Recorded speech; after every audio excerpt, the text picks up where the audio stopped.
Ayan po, magandang gabi sa ating mga viewers po ngayon at welcome po sa ating channel, Mr. J, the PWD, taong may kapansanan pero may pangarap sa buhay. Update po dito sa transient ay ito po naggagawa po ng beam. Ayan. Gagawin din po ng poste dito sa gitna. Para may pagkakapitan yung pang second floor natin dito. Ayan. So, wala pang ilaw po dito. At yun kanina nag-asintada din po ng pang CR. Ayan. Ito na po yung naasintada. So bali dito po yung entrance sa harap. Ayan. Ayan po. Ano lang, cute lang na CR. Oo. Ayan. So ito yung naasintada ni Louie kanina dito. Tapos ano naman Kuya Gerson itong mga bakal. Nag-aanilyo siya kanina. Ayan. Connected na yan dyan. So bukas baka pormahan na yan. Baka bukas ay magporma na sila. No? At habang yung isa ay nag-asintada din po dito. Ayan. So gabi na po tayo naka-update. No? At may mga binili tayo sa labas kanina. At papaayos ko kay Gerson yung yung sa tubigan ko. Yan. Kaya Gerson, wala pa, okay pa tayo sa materyales or ano? Okay pa sir. Yung graba, magamit tayong graba? Oo sir. Isang ano lang sir. Parang wala na tayong graba, no? Isang kilo lang sir. Isang cubic lang. Tapos yung yung buhangin okay pa naman. Okay pa sir, marami pa. Tapos yung panambak natin sir. Mix ang papagamit ko sir. Okay. Panambak. So maglagay po ako ng filter po sa sa tubig ko. Kasi kumbaga maputik. Nagbabara palagi yung ating mga tubo. Palagay ako ng ayan filter. Ayan. Overtime ito sila Kuya Gerson at yung anak niya. Ayan. Palagay tayo ng filter dalawa. Mga nasa 3K din ata ang ko niyan, bili. Lahat na ng mga equipments. Ayan. Mga elbow, PPR.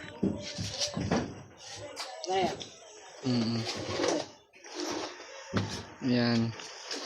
So na waterproofing na din po ni Papa Chin dito kanina. Ayan. Pangalawang waterproofing na po ito. Dito. Ayan. Kasi nagbili tayo kanina ng isang timba na flexiban, no? Kumbaga ito po ay importante pag para hindi agad masira yung pintura. Ayan. So doon sa taas hindi pa niya nalagyan. Hindi pa nalagyan ni Papa Chin at wala siyang tungtungan ay. So ayan po. Doblehan na po niya tong nilagyan ng flexiban waterproofing para pag umulan man dudulas na lang yung tubig. Hindi masisira yung pintura. Ayan. Dito rin po. Nalagyan na rin po ni Papa Chin. Pangalawang na rin. Waterproofing niya. Kasi itong mga poste ipapaano pa to. Papinising pa yan. No? Kaya yan pwede lagyan ng waterproofing. Yan, nasa taas na sila.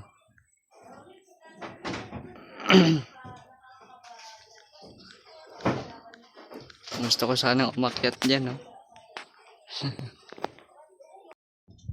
Yan na. Binutasan na ni Kuya Gerson yung tubo.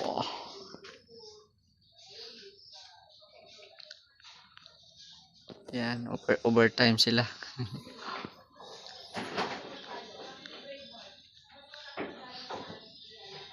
So dyan ay ipapadaan yung ano, ang ating filter. Tumulo na.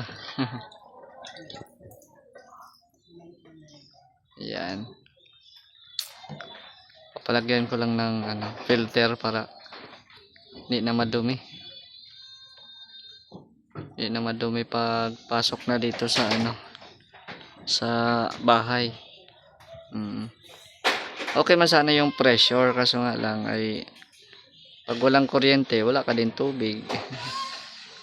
Okay. Mas advantage kasi ito kasi kahit walang kuryente may ipon pa din siya. Kahit pangligo mo lang, panghugas-hugas sa isang araw, di ba? At least may ipon siya. At tuwing gabi man ay inaano ko man yan, pinupuno ko man muna yan bago ako matulog para kinamagahan kung mag-brown out man, wala nang problema. Yun.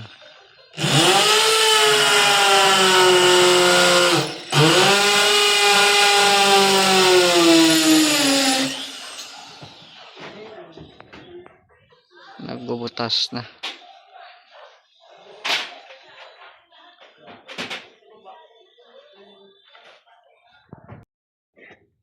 Yan na, kinabit na ni Kuya Gerson yung unang filter.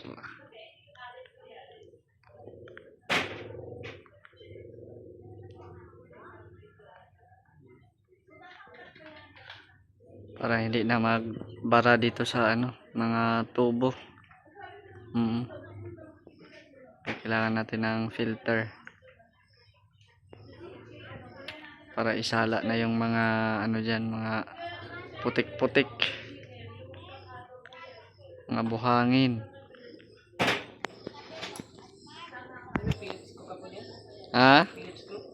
Phillips screw. Dalhin mo tong flashlight. May flashlight ka dun sa taas. Dandahan lang.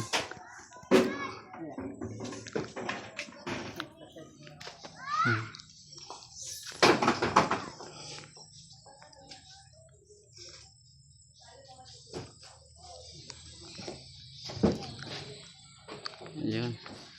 Gamit nila yung flashlight dyan para makita yung ginagawa nila. Kasi yung oras po ngayon ay ano na, magsi 7 PM na. Magsi 7 PM na po. Andyan pa po sila sa ano, sa taas. Nagagawa po sa ating filter. Ano yan? Tulo?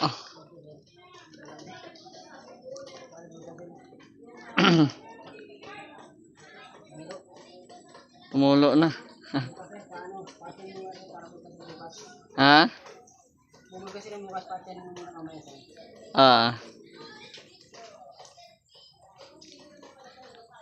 Bili na lang Bulkasil. Ayan.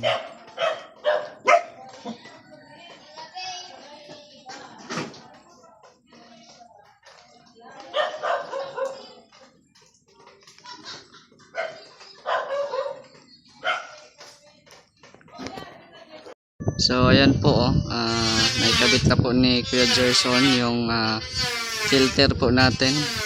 At para po din na magbara po dito sa ano,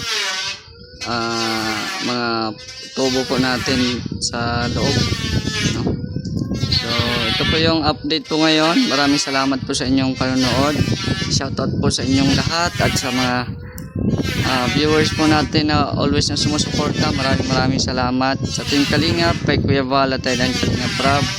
At pakisuportahan po ang ating kasamahan sa Mindanao, si Bender TV Vlog, Jason Katambay, Boy Burangot, ang ating kasamahan po dito sa bahay na si Saldi Boy Fishing Vlogs. Ayan, so mamaya ipapadrain po natin yan para malagyan po ng Bulkasil, no? Para hindi na po yan tutulo, no? At yun na ano kasi yan eh. Kumbaga nung nag-ayos si Gerson dyan, parang nasagi yung ano. Kaya tumulo yung dyan sa baba. Pero hindi naman malakas. Yan lang naman yung tulo niya. So pag na-drain na yan, kasi naghugas po si ano dito si Salde. Pag na-drain na yan dyan, papalagyan natin yan. Or mamayang gabi papalagyan ng ano yan ng Volcasil. Ayan, so marami pong salamat. It's me again, Mr. J, the PWD, taong may kapansanan pero may pangarap sa buhay. God bless. Thank you so much.